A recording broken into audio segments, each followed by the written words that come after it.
a filler activity, but it's really not. I found that what happens quite often when we as moms get excited about some new technique or some new idea that we've learned is we want to run home and go, hey, announcement. We're no longer doing what we were doing yesterday. We got a whole new plan because I just read this book or I just did this workshop and it's all the good stuff. And we're doing it like now. And the family kind of goes into shock. Like, okay, so when she left this morning, this was all good. Now she's home this afternoon. It's no longer good. And I kind of liked it the way it was. It just feels like this whole shift.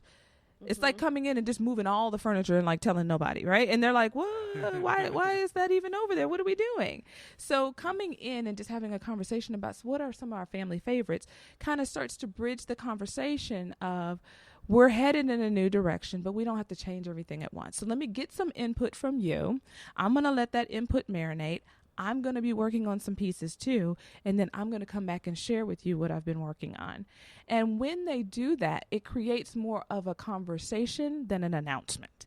Like announcements come in and say like the hammer is fallen and this is how it is and boom. And a conversation says, thank you for sharing these pieces and this part. And part of the visioning process is I have them create a family vision board. Everybody contributes to that. So they've been a part of that. The parents pull back and look at the vision board and they do some journaling on it. And that helps them to get clear on the core values of the family. So it's not something that they go off and they just came up randomly with 3 words. It was a part of a process that everybody was involved in already. So I haven't experienced too many parents who've had some pushback. And I would say if they did experience pushback, to find out the real root of that. Is it that you have a child who's just a natural leader? Because you all talk about leadership. And it would be easy to mark that child as a problem or an irritant because you just want them to go along and get along. But maybe you've got a strong leader in your household and they want to be more involved in the process. If they're that verbal, I would say that they're old enough to understand a conversation about leadership and how leadership isn't always the loudest and isn't always upfront. There's another a style of leadership, and sometimes that means listening and following, and that could be the best leadership tip that they could get that day. And it doesn't mean that you have to now change it up because they have a problem with it, but you could at least have a conversation about it, and that would bring more value to the core values that you're trying to bring, because there's probably a core value right there that could address that issue. Right, absolutely. So I had actually no idea that all of this would coincide, like, startlingly congruent with the stuff that we teach. You know, with I knew. That's why I said we have to have Susan on our podcast. Yeah, I know. You know, you get to hang out with Susan all the time, and I don't. So, but yeah, I mean that's it's sad for you. I know it is. So. We're gonna work on that. Yeah, we could work on that. Yes. I agree. And so the whole idea of implementing this as a conversation, I've seen managers do this really, really well in business too. And I've also seen managers just completely boffo this. Yes. And so all of these principles, it's amazing to me how you've drawn the parallels between family and business, and how these are human principles that you're bringing out, that they're universal. Truly. And that's the cool thing, you know, that these things work whether you're in a family or whether you're in a small team in the shop, whether you're the CEO or the janitor, quite frankly. Yes. You know, which as moms, you're both. All of that. You know, all right? Of that and more. So this is kind of an enlightening thing, and you know the implementation in families in the family space. Yes. All right, I'm like, okay, we need to do this like now, right? Because I mean, because you're way farther in the journey than Kim and I are, because we're still kind of young parents, really. And so I'm just like, I'm a little floored by this, and I'm like, this is awesome, and we're going to do this like. We can't do the whole announcement thing. I'm like, that's an important thing for me to remember. We're going to go home and announce it. We learned this thing today. Here's our values. Yes. We're going to do this right now. You know, I feel like I already have a little bit of pushback sometimes from my 5-year-old who's about to turn 6. And I think to myself, like, well, at least it's going to pay off when he's a leader. And he doesn't just go along most of the time. So, like, he's at least going to be a little resistant to peer pressure. It's going to be harder to kidnap him, things like that. I tell myself that when he's making things challenging. But one of the things that we've been talking about is, he's in kindergarten, and it's the first time that he is encountering some, well, I mean, not the first time, but like there's some class politics, there's like groups of people who don't like other groups of people. And he, so we talk a lot about being kind. What does it look like to be kind, and what's a kind answer, and how does she feel when someone says that kind of thing. And he's asked me some questions like, why do I always have to be kind? They're not kind. Why do I have to be kind? And so it's not so much pushback like, I don't think I like that value, but it makes me also realize that's not a value that everybody shares. So true. I mean, that's a value that I have. And I remember once I was describing a person, and they were like, what kind of leader is that person? And I was describing him. I say, man, he is so kind. And then the person said, that's a weird word to say. This is a couple years ago. Why is it weird? And he said, is he not very smart? And I was like, what? No, he's brilliant, But we had this interesting conversation where the person felt like I was like using a fluff word because there were no really real words to use, because to them, kind wasn't a word that they associated with a leader. Interesting. And I was like, oh, that makes me, obviously it's still stuck with me all these years later. But as we start to like develop, I think our culture as a family, we say, this is who we are. Truly. There are going to be like other kids, that's not their value. Their value is to be on top. Their value is to be the most important, or to like, I ran into like friendships where my friends' parents were telling them, you need to make sure you don't align yourself with any kids that are on the margins, because then you'll be on the margins, and you need to hang out with these kids and not these kids. Yes. Which is in some ways like counter to being kind. Right. So as we're like always assessing friendships to determine, status. Oh, okay. So hard, And so I just think there's a lot of that, whether we recognize it as culture bearing or not in our families. And so to come back to what we're talking about and why we wanted you to come on to our podcast and talk about motherhood is because I think if we start to help moms see themselves as leaders, then it gives them permission to act intentionally as leaders, to really craft and wrestle with things like culture and values and mission and things like that. Part of what really fires me up to continue to do this work on days where I've had a long day myself with my own family, and there's still work to do to support moms. And part of what fueled me to write this book, The Intentional Parent, and when we're parenting on purpose, when life gets busy, is because in the absence of households creating value, our children will try to create it.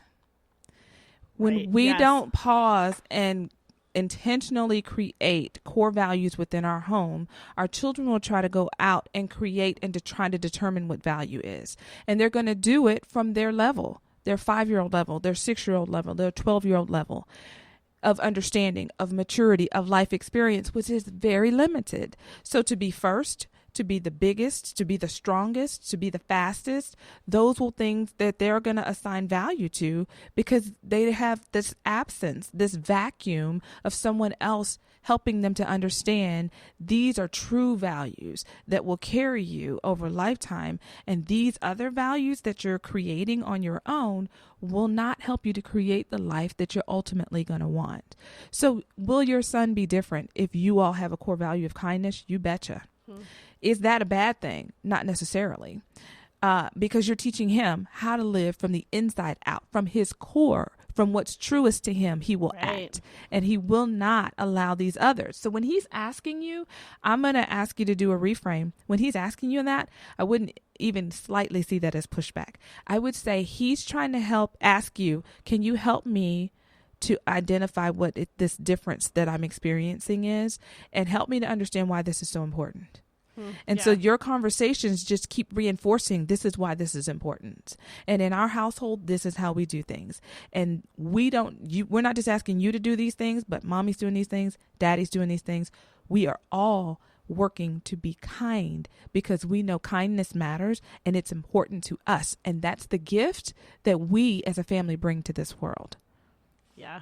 And I think in asking me about it, he's also teaching me because I think part of what he's saying is, well, I want to be kind, but I don't want to get stepped on. And so how do I have good boundaries? There's a lot in that question. Oh, yeah. That then we can talk about but I don't want to play that game, but she's sad if I say no. Yes. Does being kind mean I have to say yes to everything? So it's fun being a parent and I feel like he is always teaching me as much as I'm teaching him. Yes. If we're open to that, When I have the families identify their core values, I love that you brought that up.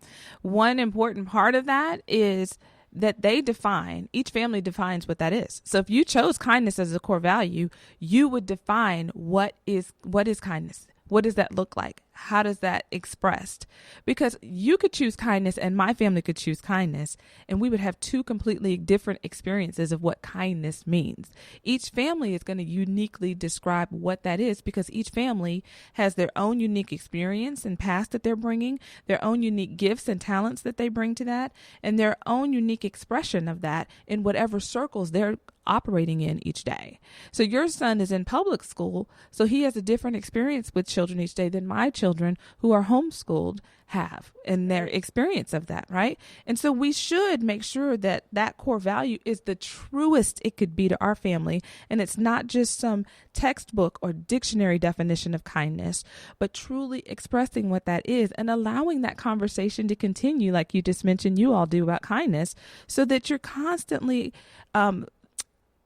deepening the meaning of it through experiences and through life questions that come up, so that he understands just how thoroughly this is entrenched in our lives. It's not just a word that we put on a wall or we have a keychain to remind us of our core values. We got cute little merchandise about it, right?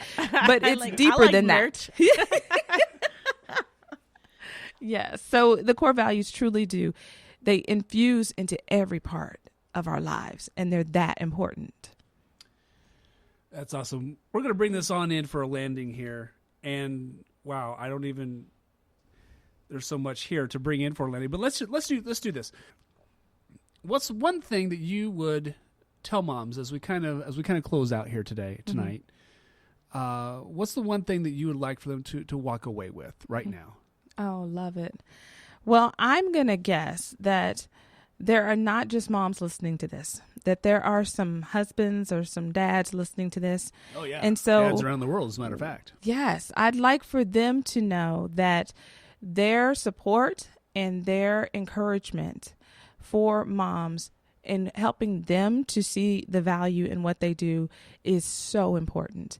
And I know they might be tempted to hear that this show is about moms and think, oh, I shouldn't listen to this episode. And I'm going to say, I hope you've listened to the whole thing and that you've heard a theme here of how much encouragement is needed, as well as support and tools and resources to help do this incredible job.